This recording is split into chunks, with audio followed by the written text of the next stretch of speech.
Estamos aqui no Centro de Feira de Santana para realizar uma pesquisa de campo e saber se as pessoas sabem o que é misofonia. Você sabe o que significa misofonia? Não. Você conhece alguma pessoa que tem uma hipersensibilidade a ruído? Também não. Obrigada. Você sabe o que é misofonia? Misofonia? O que é misofonia?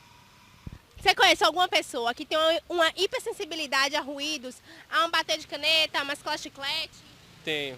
Eu mesmo.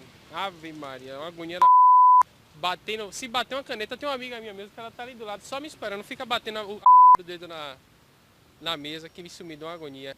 O senhor sabe o significado do termo misofonia? Não. O senhor conhece alguma pessoa que tenha sensibilidade a ruído? A ruído? Não, conheço não. A senhora sabe o que é misofonia? Não, mas já ouvi falar, mas não sei o que significa. Misofonia são pessoas que sofrem com uma hipersensibilidade a ruído. Por exemplo, a gota de uma água caindo, um mascar de chiclete, um rasgar folhas. A senhora conhece alguém que sofra com esse transtorno? Não, mas isso é um transtorno? E você, sabe o que é misofonia? Então, gente, a misofonia é um problema, é um transtorno que acomete pessoas em função do estímulo auditivo e que muitas vezes não é diagnosticado pelos equipamentos fonoaudiológicos, pelo otorrino, pelo fonoaudiólogo, e requer uma atenção do psicólogo e do neuropsicólogo por se tratar de um problema de atenção, um problema de foco, de hipersensibilidade a alguns estímulos auditivos.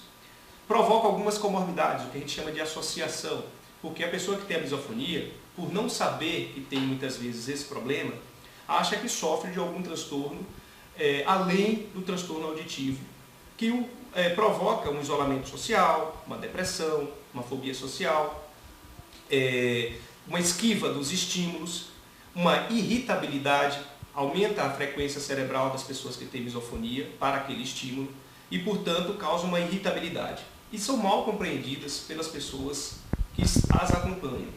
E isso vai dificultar o processo de adaptação.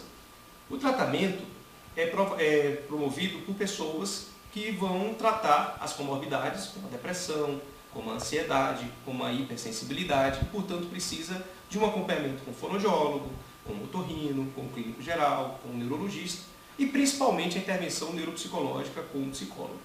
Essa intervenção é feita no momento que a pessoa vai dessensibilizando os estímulos para que ela possa se sentir mais confortável aquilo que é aversivo, como bater de um prato, o mascar de uns chicletes. E o misofônico sofre com esses estímulos, seja uma caneta, um bater de pé, a carteira, folhas rasgando.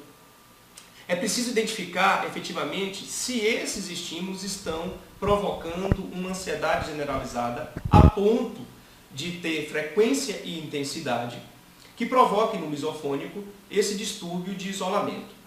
O misofônico precisa de um diagnóstico preciso e um acompanhamento sistemático, seja familiar e profissional, para que ele possa reduzir os danos causados pela misofonia.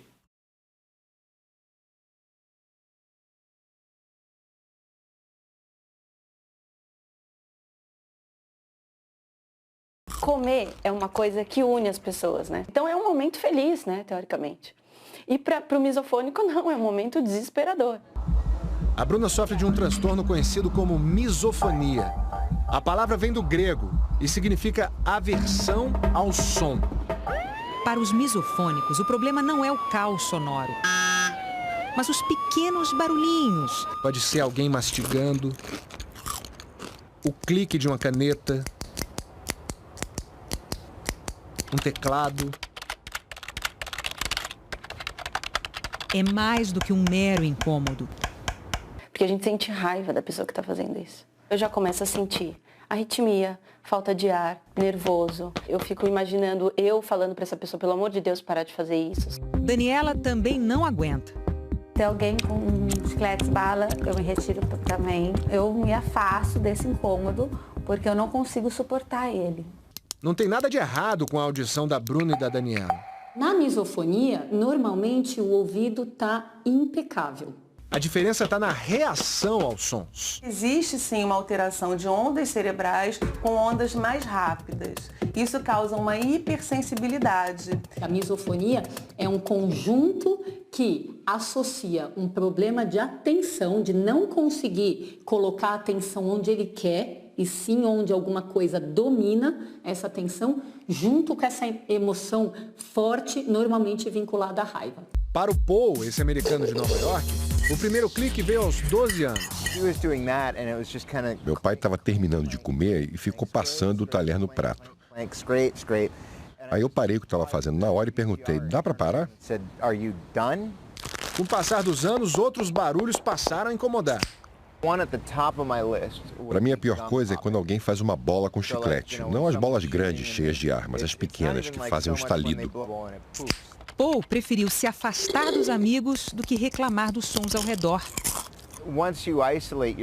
Quando você se isola, você esquece que tem esse problema porque ninguém à sua volta está fazendo barulho. Quanto mais sons provocam essa irritabilidade no paciente, maior é a restrição de vida social, inclusive de vida familiar. Tem gente que me acha um chato. Eu achava que era implicância minha, intolerância. Nunca imaginei que isso existia um diagnóstico.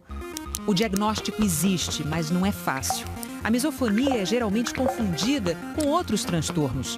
Eu mesma já fui em 3 psiquiatras e aí eles falavam assim, isso pode ser possivelmente uma síndrome do pânico ou então uma fobia social. Já tomei antidepressivo 2 vezes.